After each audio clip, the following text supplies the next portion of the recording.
Hello students, अपने previous lecture में हमने इम्प्लीमेंटेशन ऑफ डायरेक्टिव प्रिंसिपल्स को स्टार्ट किया था और इसमें हमने प्लानिंग कमीशन ऑफ इंडिया के रोल को देख लिया था कि जो प्लानिंग कमीशन ऑफ इंडिया है उसको 1950 में इस्टेब्लिश किया गया था, जिसके थ्रू कि इंडिया में जो directive principles of state policy है उनका जो इन्फोर्समेंट है उसको इंश्योर किया जा सके और जो कंट्री का डेवलपमेंट है वो एक प्लान्ड मैनर में किया जा सके।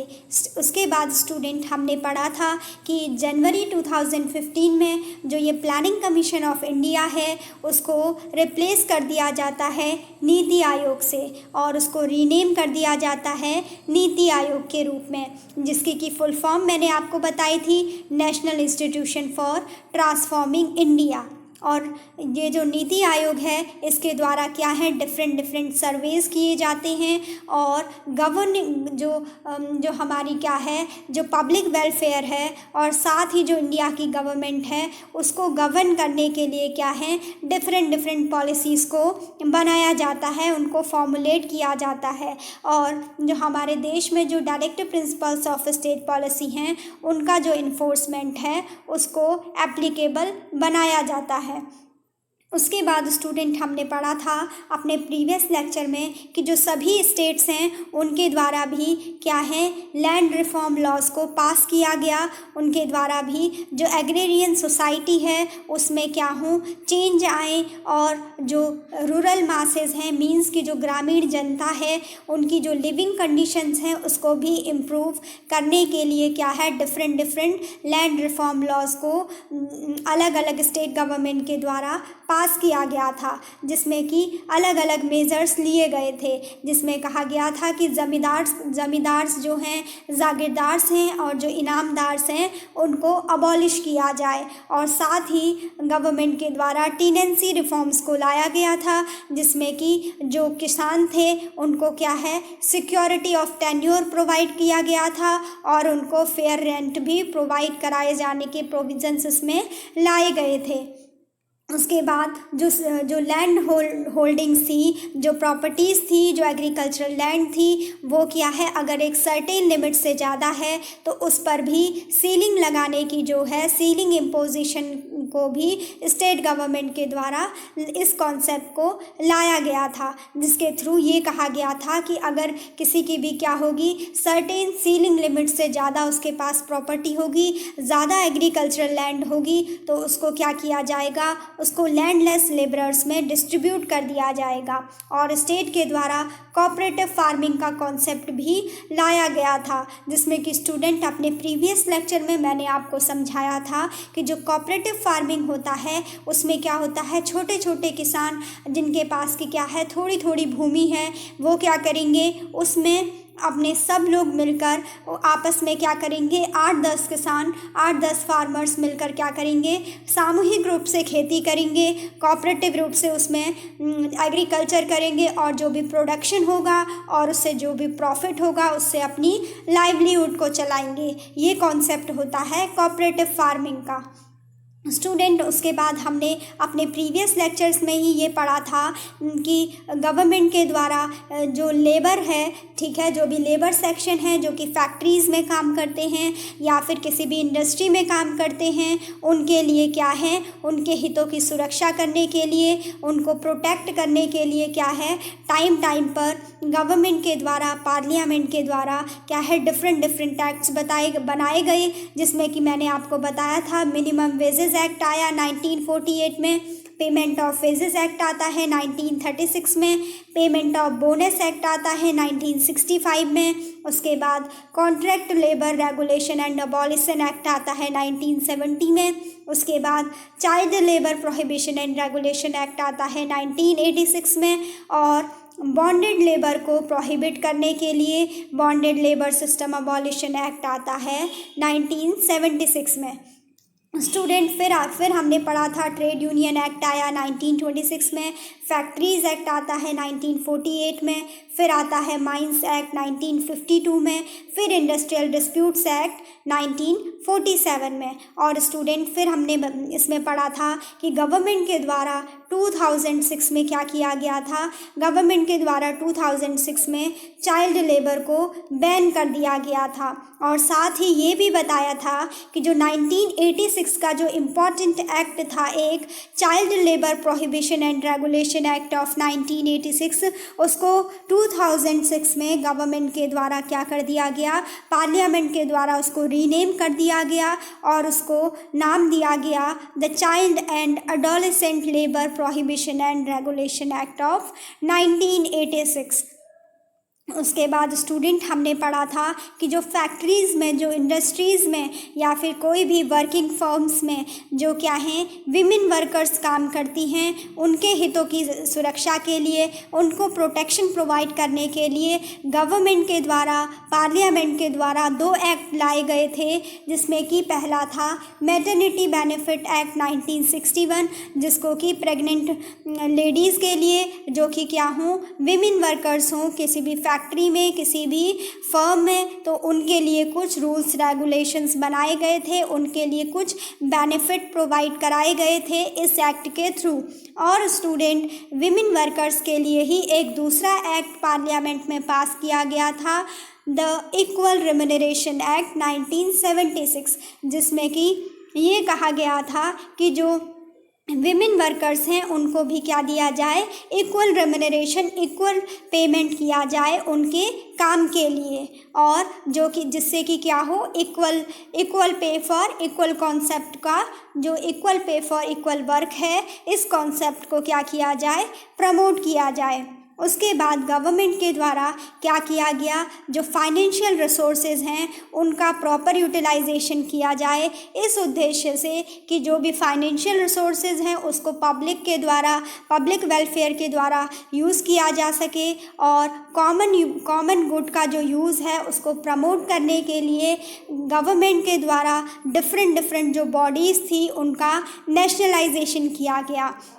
और स्टूडेंट हमने पढ़ा कि इसमें 1956 में जो लाइफ इंश्योरेंस है उसका गवर्नमेंट के द्वारा नेशनलाइजेशन कर दिया गया था, और 1969 में गवर्नमेंट के द्वारा जो इंडिया की जो 14 उस टाइम की जो लीडिंग कॉमर्शियल बैंक्स थी उनका भी नेशनलाइजेशन गवर्नमेंट के द्वारा 1969 में कर दिया गया था, और जो जनरल इंश्योरेंस है उसका भी नेशनलाइजेशन गवर्नमेंट के द्वारा 1971 में कर दिया गया। और स्टूडेंट उसके बाद मैंने आपको काफ़ी डिटेल में समझाया था कि प्राइवी पर्स का कॉन्सेप्ट क्या होता है, जिसमें कि जो प्रिंसली स्टेट्स थे उनके जो भी राजा रजवाड़े थे उनको क्या है, उनको पेंशन प्रोवाइड की कराई जाती थी गवर्नमेंट के द्वारा, तो उसको 1971 में अबॉलिश कर दिया गया। स्टूडेंट उसके बाद हमने पढ़ा था अपने प्रीवियस लेक्चर्स में कि जो लीगल सर्विसेज अथॉरिटीज़ एक्ट आता है 1987 में, उसके थ्रू क्या किया जाता है, उसके थ्रू जो गरीब लोग होते हैं उनके लिए free and competent legal aid को प्रोवाइड कराने का काम किया जाता है। मीन्स कि जो पुअर लोग हैं वो लोग भी क्या कर सकते हैं, कोई फ्री लीगल एड ले सकते हैं, फ्री और उचित कानूनी सहायता उनको गवर्नमेंट के द्वारा प्रोवाइड कराई जा सकती है। और इसी कॉन्सेप्ट को आगे बढ़ाते हुए क्या किया गया, देश में लोक अदालतें, उन लोक अदालतों का इस्टेब्लिशमेंट किया गया, जिससे कि क्या हो, इक्वल जस्टिस का जो कॉन्सेप्ट है उसको प्रमोट किया जा सके। स्टूडेंट फिर मैंने आपको बताया था कि जो लोक अदालत होती है वो क्या है, एक स्टैट्यूटरी फॉरम होती है, जिसमें कि अगर कोई भी लीगल डिस्प्यूट्स हैं तो उनको रिजॉल्व किया जाता है, उनका सेटलमेंट किया जाता है। और जो ये लोक अदालतें हैं इनको क्या है, एक सिविल कोर्ट का ही दर्जा दिया गया है, लोक अदालतों को सिविल कोर्ट का ही स्टेटस दिया गया है, और इनके द्वारा अगर कोई भी फैसले दिए जाते हैं, कोई भी डिसीज़न दिए जाते हैं तो वो क्या होते हैं, इन्फोर्सेबल होते हैं, और वो दोनों ही पार्टीज़ पर बाइंडिंग होते हैं। हर किसी पार्टी को इस कोर्ट का डिसीज़न, इन लोक अदालत का डिसीज़न क्या होता है, मानना होता है, और लोक अदालत का डिसीज़न क्या होता है, फाइनल होता है, और उस डिसीज़न को क्या है, किसी भी अन्य कोर्ट में उसको अपील के थ्रू क्या है, उसको किसी भी अन्य कोर्ट में उसमें क्या है, अपील नहीं की जा सकती है। लिखा हुआ है कि no appeal lies before any court against them. इसका मीन्स ये है कि अगर जो ये लोक अदालत है इसके द्वारा कोई भी डिसीज़न दे दिया जाता है तो वो क्या होगा, अंतिम माना जाएगा, फाइनल माना जाएगा और उस डिसीज़न के अगेंस्ट किसी भी कोर्ट में कोई भी अपील नहीं की जा सकती है। उसके बाद स्टूडेंट हमने पढ़ा था कि जो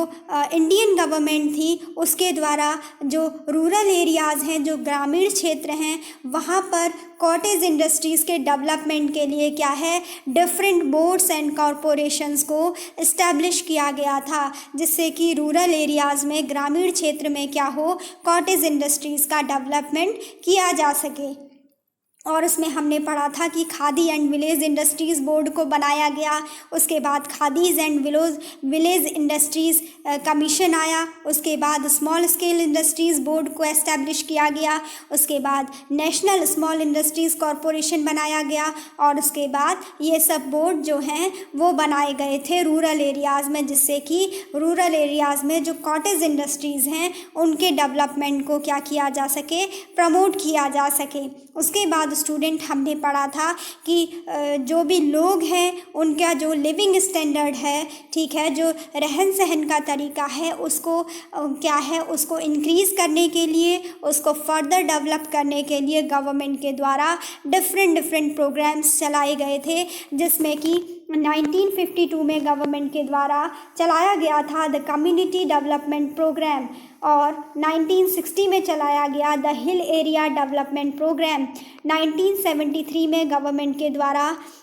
स्टार्ट किया जाता है ड्रॉट प्रोन एरिया प्रोग्राम। 1974 में लाया जाता है मिनिमम नीड्स प्रोग्राम। 1978 में गवर्नमेंट के द्वारा लाया जाता है इंटीग्रेटेड रूरल डेवलपमेंट प्रोग्राम। और उसके बाद हमने पढ़ा था कि क्या है, गवर्नमेंट के द्वारा ही जो लोग हैं, पीपल के लिविंग स्टैंडर्ड को इंक्रीज़ करने के लिए, उसको रेज़ करने के लिए, ठीक है, क्या कुछ रोज़गार योजनाएं भी लाई गई, जिसमें कि पहली थी जवाहर रोज़गार योजना जो कि 1989 में गवर्नमेंट के द्वारा लाई गई। फिर 1999 में आती है स्वर्ण जयंती ग्राम स्वरोजगार योजना, जिसमें कि क्या है, जिसमें एम्प्लॉयमेंट लोगों को दिया गया, जिससे कि उनका जो स्टैंडर्ड ऑफ लिविंग है उसको सुधारा जा सके, उसको फर्दर इम्प्रूव किया जा सके। और 2001 में क्या है, गवर्नमेंट के द्वारा संपूर्ण ग्रामीण रोजगार योजना को लाया गया।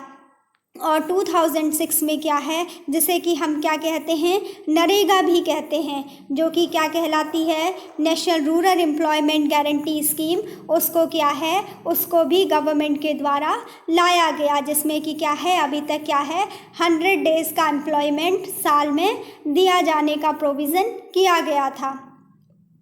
उसके बाद स्टूडेंट हमने नेक्स्ट पॉइंट में पढ़ा था कि गवर्नमेंट के द्वारा हमारी वाइल्ड लाइफ को सेफ गार्ड करने के लिए 1972 में लाया जाता है the wild life protection act 1972, ठीक है। और फॉरेस्ट को प्रोटेक्शन प्रोवाइड कराने के लिए, फॉरेस्ट को सेफ गार्ड करने के लिए गवर्नमेंट के द्वारा लाया गया द फॉरेस्ट कंजर्वेशन एक्ट 1980, ठीक है। उसके बाद स्टूडेंट हमने पढ़ा कि जो वाटर एक्ट्स हैं, वाटर से रिलेटेड एक्ट्स हैं और जो एयर एक्ट्स हैं, उनको बनाने के लिए भी क्या किया गया, हमारे देश में सेंट्रल और स्टेट पॉल्यूशन कंट्रोल बोर्ड्स को भी बनाया गया। और स्टेट पॉल्यूशन कंट्रोल बोर्ड और सेंट्रल पॉल्यूशन कंट्रोल बोर्ड को भी इस्टेब्लिश किया गया, ठीक है, जिसका कि क्या काम था, जिससे कि जो इन्वायरमेंट है उसके इम्प्रूवमेंट के रिगार्डिंग काम किया जा सके और इन्वायरमेंट को प्रोटेक्शन प्रोवाइड कराया जा सके। इसलिए क्या किया जाए,